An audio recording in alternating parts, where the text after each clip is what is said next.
Assalaamu calaykum waraxmatullaahi tacaala wabarakaatu idilkiinba meel walba dunida ka joogtaan kuna soo dhawaada muuqaal cusub. Halka aad iga daawanaysaan waa channelka Cabdullaahi Burka Official. Fadlan haddii aad ku cusub tahay subscribe ii saar, gambaleelkana furo, like, share and commentina waa ii dhiirigelin. Haddii aad ila joogtay oo subscribe uu ku saaran yahay aad u mahadsan tahay. Waxaan ka hadli doonaa maanta muuqaal aad u xasaasi ah oo baraha bulshada qabsaday.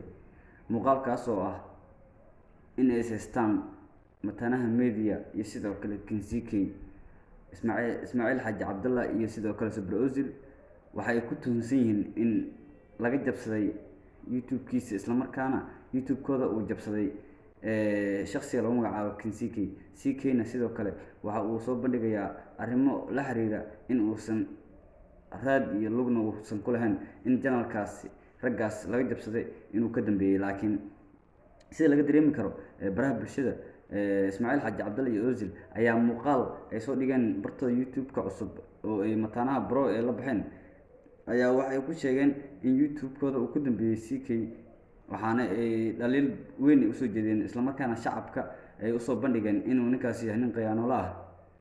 Sidoo kale Ismaaciil Xaaji Cabdalla kol hore waxaa lagu heystay in YouTube-kii Xasan Toob uu ka dambeeyay in la jabsado isaga iyo nidaamiye YouTube-ka Dudur Media, laakiin shakhsi walba mar ay dhibaato soo gaari doontaa. Haddii aad hore ugu faraxday in Dudur Media la jabsado oo gooska dambe ma lahay goos dambaha aad ka qoslisay, maanta aday ku haysataa Ismaaciil Xaaji Cabdalla.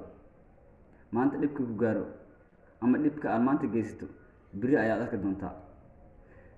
Waxaana dhibaatada ugu weyn ay tahay in shakhsi oo Soomaaliyeed oo muslim ah in aad dhibaato weyn u geysto. Maxay tahay faa'iidada aad ka helayso haddii aad ka jabsato channelkan? Lacagtii soo dhici jirtay ma adiga helayo? Waa maya.